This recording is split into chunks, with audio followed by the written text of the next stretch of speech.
육아 고민부터 한번 해볼게요. 자, 38세 여성분이 엄마가 이런 고민을 했습니다. 남편이 자기 개발을 위해 열심히 하는 건 이해되지만 종종 육아와 집안일을 소홀히 할 때가 많습니다. 어떻게 균형을 잡아야 할지 고민입니다. 일단 영준이를 만나게 해주세요. 그럼 바로 고칠 수 있는데 일단 원래 이 얘기는 남편분이 들으면 더 좋겠지만 나중에 같이 방송 보시면 좋겠다는 마인드로 한번 이야기를 해보도록 하겠습니다. 지금 같이 저랑 살아주시는 분, 저희 마나님께서 평소 때는 그냥 범인이지만 그 여행을 갈 때나 여행에 관련된 얘기가 나올 때는 가끔 현자로 바뀝니다. 그래서 갑자기 명언을 좀 이렇게 쏟아내세요. 그래서 와이프가 했던 명언 중에 제 기억이 남는 게 뭐였냐면 같이 배낭여행 갈 때 했던 얘기인데, 우리 여행을 할 때는 배낭을 메잖아요, 그렇죠? 근데 저 와이프가 그러는 거예요. 네가 지금 메고 있는 그 짐이 너의 인생의 짐이라고 그런 거예요. 등급표로. 이게 뭐야? 근데 전 또 이제 그걸 잘 해석해야 되겠죠? 같이 살려면. 그 여행을, 배낭여행 해보시면 아시겠지만, 배낭여행을 좀 즐겁고, 좀 더 행복하게 하기 위해서는 짐이 너무 무거우면 안 돼요. 예, 짐이 적당히 가벼워야 합니다. 근데 우리가 여행을 준비할 때 여행을 잘하기 위해서 이것도 필요하고 이것도 필요하고 이것 다 필요한 걸 하잖아요. 그러다 보면은 뭐 하나 챙길 때마다 좋아요. 아이템 사고 할 때는 기분 좋은데 막상 딱 배낭을 메면 너무 무겁고, 너무 무거웠나 보지. 여행은 좀 자유로워야 되는데 자유도 잃어버리고 오히려 그 무거운 짐에 짓눌려가지고 여행을 즐기지 못하는 거예요. 그래서 인생을 살아가면서, 인생의 짐이라고 했잖아요. 인생을 좀 자유롭고 즐겁게 살기 위해서는 이렇게 내려놓는 연습을 해야 된다. 그런 의미로 하나님께서 말씀하신 것 같았고, 두 번째는 그렇다고 배낭을 안 맬 수는 없잖아요. 그렇죠? 결국 그거는 어떻게 인생을 살아갈 때 내려놓는가 문제일 뿐만 아니라 무엇을 남겨두는가의 문제일 거라 생각이 들어요. 그럼 내가 배낭 속에 뭘 남겨두고 갈까? 그래도 제가 여행을 할 때, 여행이 인생이라면 그래도 가장 소중한 걸 남겨둬야 되잖아요. 그럼 나한테 소중한 게 무엇일까? 나에게 소중한 것이 무엇일까를 내 인생에서 아는 방법 중에 가장 빠른 게 나의 죽음을 생각하는 거거든요. 나의 마지막. 내가 마지막에 되었을 때 내가 마지막까지 붙잡는 건 무엇인가? 아니면 내가 마지막 때 내가 생각할 게 무엇이었던가? 내가 이제 시한부 인생이야. 그럼 나는 뭐를 생각하고 뭐를 붙잡고 있을까? 생각했더니 제 가족이더라고요. 그러니까 가족이 소중하다 그게 아니라 제가 이렇게 생각을 해봤더니 정말 가족이 소중하구나. 특히 우리 아이들이 어렸을 때의 기억들이 많이 남을 것 같은 거예요. 그러니까 미취하다면 초등학생 그때의 모습들이 되게 많이 머릿속에 남을 것 같은 거예요. 제가 이 세상을 떠날 때. 특히 좀 예를 들어서 이런 거죠. 제가 첫째 딸을 키울 때 같이 키웠어요. 그때 혼자 이제 와이프한테 이제 시간 보내려고 한 다음에 제가 혼자 본 적이 있거든요. 처음 아이를 데리고 나가서 밖으로 와이프한테 자랑한다고 사진을 찍어가지고 보냈어요. 야, 내가 애 이렇게 밖에 잘 데리고 다니고 있다. 그때 딸이 4살인가 그랬을 거예요. 근데 와이프한테 전화가 왔어요. 갑자기 왜 전화가 왔지? 난 칭찬해 주려나? 했더니 애를 내복만 입고 다니면 어떻게 하냐고. 그래? 했더니 내복만 입고 제가 막 마트 돌아다니고 하고 있었더라고요. 그러니까 제가 죽을 때 이건 그냥 일반적인 뭐 재밌는 에피소드지만 이런 게 제가 남을 것 같은 거예요. 제가 이 말씀 드리는 이유는 뭐냐면 이건 뭐냐면 결국 자기 개발과 육아 또 가정생활이라는 한정된 시간 안에서 우선순위 문제를 얘기하고 있는 거예요. 그러면 우리가 육아를 할 때 우선순위가 뭐냐라는 걸 따져봐야 되겠죠? 각자마다 가치가 있기 때문에 정답은 없습니다.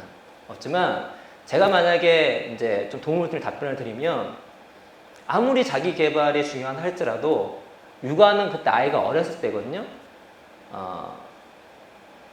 제가 생각하는 거는 우선순위가 자기 개발보다 육아를 하는 것이 저기 위에 있습니다. 그 이유가 무엇이냐면 말씀드린 것처럼 제가 마지막 때를 생각했을 때 제가 가장 소중히 여기는 것은 그 아이들과 지냈던 그 시간이거든요. 그럼 제가 아무리 독서를 좋아하고 여러 가지를 좋아한다 할지라도 비교를 할 수가 없어요. 라는 것과 두 번째로 우리 아이들은 자기가 태어나고 싶어서 태어난 거 아니잖아요. 그렇죠? 결국 부모의 선택에 의해서 태어난 거잖아요. 근데 인간이란 종은 전 교회를 다니지만 진화론적으로 얘기를 하면 뇌에 몰빵을 했기 때문에 뇌가 큰 상태에서 아이가 나올 수 없어서 이 아이는 태어나고 나서 뇌가 많이 자랍니다. 그렇기 때문에 아이는 다른 어떤 동물보다도 어떻죠? 부모에게 의존적이죠. 애기 보세요. 자기가 할 수 있는 게 아무것도 없잖아요. 그러니까 내가 아이를 낳았다는 건 나의 선택에 낳기 때문에 이 아이를 책임져야 하는 것은 그 부모의 몫이라는 것이죠. 잘 키워내는 거. 그래서 그런저런 이유를 봤을 때 저는 여기서는 우선순위가 무조건 육아가 돼야 된다는 생각이 듭니다. 1순위로. 그래서 저는 이 남편분과 아내분이 우리가 살아가는데 우선순위가 어떤 것인지에 대해서 합의를 보되 이왕이면 아이가 어렸을 때는 육아를 하는 것이 옳다는 걸로 합의를 봤으면 좋겠어요. 1차적으로. 만약에 이게 합의가 안 되면 계속 이런 관계가 유지될 거라는 생각이 듭니다.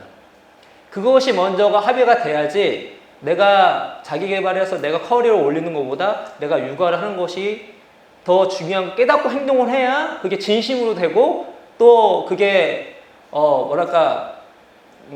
내가 자기 개발 못한 아쉬움 이런 것도 버릴 수가 있는 것이거든요. 그렇게 하고 시작한 다음에 이제 그거를 해내가면서 자기 개발을 할 수 있는 전략을 짜는 거죠. 이거는 아이가 몇 살이고 우리 집안이 어떤 상황이고 양쪽 부모님이 도와주는 상황이 어떤 것들이 다 달라질 수가 있어요. 근데 제가 했던 방법을 말씀드리면 저도 이런 생각으로 육아를 최대한 같이 했습니다. 했지만 그때 자기 개발을 어떻게 했냐면 제가 출퇴근을 했을 때는 지금은 출퇴근을 하지 않습니다. 지금 우리 재택근무이기 때문에 출퇴근을 했을 때는 아이가 보통 어렸을 때 한 2살, 3살 일찍 자잖아요. 9시 정도 이렇게 미리 자는데 그때 잘 때 같이 잤습니다. 저는 같이 잤어요. 같이 자면서 두 가지를 노린 거죠. 하나 뭐냐면 아이를 제가 데리고 재우면서 자, 아이는 내가 데리고 재울게. 나 점수 줘. 대신 이거 크레딧 쌓아놓고 다음에 내가 시간 필요할 때 네가 나한테 시간을 줘. 그거 하나 노리는 것과 두 번째는 새벽에 일어나려고 했습니다. 그래서 제가 그때 1년 동안 어떻게 했냐면 새벽에 일어나서 지하철 첫 차를 탔습니다. 제가 그때는 주안에서 영등포로 지하철 타고 출근했었는데 그래서 첫 차를 타고 출근했어요. 그때부터 출근 들어가기 전까지 한 8시 40분까지 제가 독서를 했습니다. 그래서 그때도 1년 동안 되게 많은 책을 읽었어요. 이렇게 하던가 결국 자기가 시간을 빼서 할 수밖에 없어요. 아니면 지금 같은 경우는 애가 둘이거든요. 어떻게 하냐면 애를 이제 지금 여름이니까 특히나 다 씻겨야 돼요. 땀이 범벅입니다. 그래서 저녁을 먹을 때부터는 제가 다 내려놔요. 애들한테 놀아주고 그 다음에 책 읽어주고 씻기고 멀리 말리는 것까지 합니다. 대신 엄마가 재워요. 그때부터 재우는 시간이 9시 정도 되거든요. 그때부터 저 자유 시간이에요.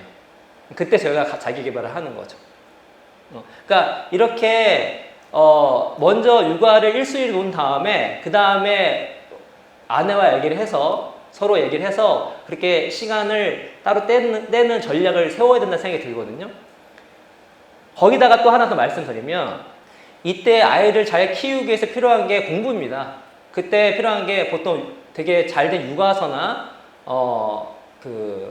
교육학서를 읽으면 좋거든요. 근데 이게 육아서 되게 과학적인 육아서 같은 경우는 발달 심리학이기 때문에 애들이 키우는 거에서 끝나지가 않아요.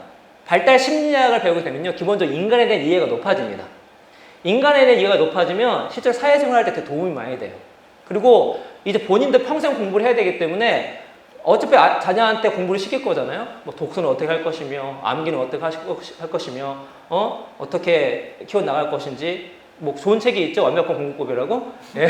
아무튼 공부에 관련된 책도 읽을 수 있거든요. 그래서 내가 육아에도 도움이 되면서 내가 실질적으로 자기 개발도 도움되는 그런 접점에 있는 그 책을 읽으면 정말 도움이 많이 됩니다. 그러면 나중에 아이가 자랐을 때에도 아이한테 할 얘기도 더 많고, 또 이게 부부끼리 같이 책을 읽으면 그 육아 때문에 싸우는 경우도 별로 없어요.